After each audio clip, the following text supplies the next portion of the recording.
What is up again, guys? So ngayon, gagawa tayo ng review tungkol sa package na na-receive natin galing sa Lazada. Let's go!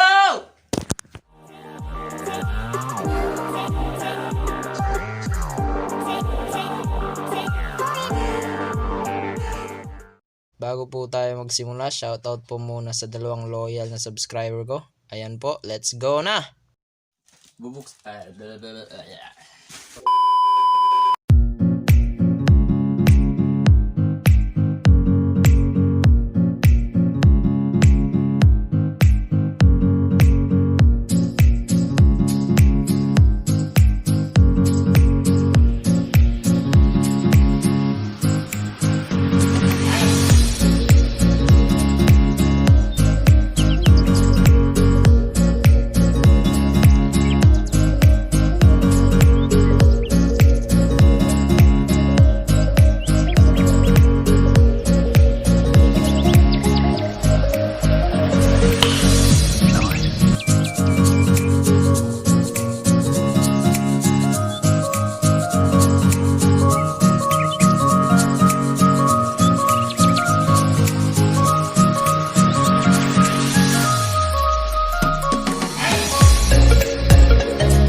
A few moments later.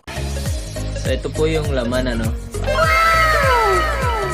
Pakita ko sa inyo. Wey! Meron siyang manual na Chinese or Japanese ba to? Hindi ko alam kung ano eh. Useless naman to kasi hindi natin mabasa. Diyan lang yan. Tsaka meron siyang ito, manual din ata ito eh. Oo, pero Japanese pa rin. What? What the fuck? Japanese or Chinese? Walang hiya. Ito, getting started. Mababasa nyo. Ayan.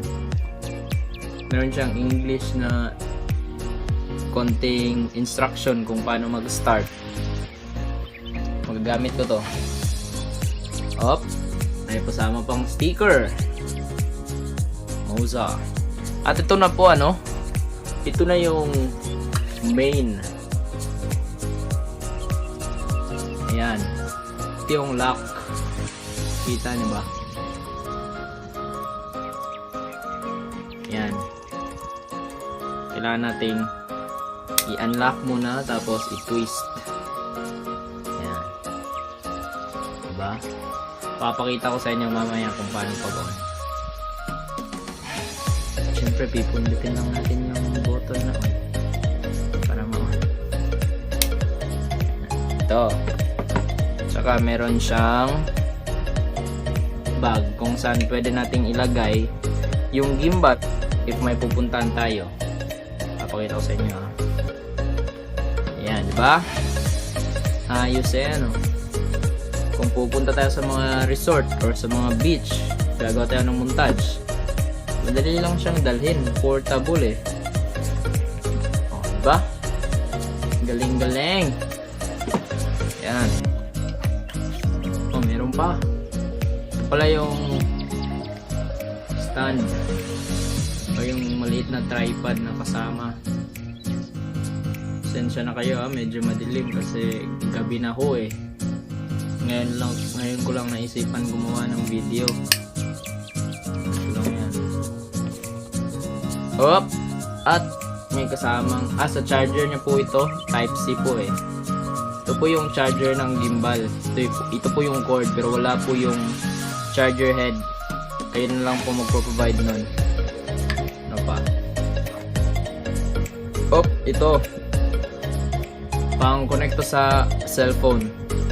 Kung gusto nyong maglagay ng external mic, kailangan po ninyo nito. At pwede din po itong gamitin ata pang charge. Kasi pwede pong gawing power bank tong Moza Mini S eh.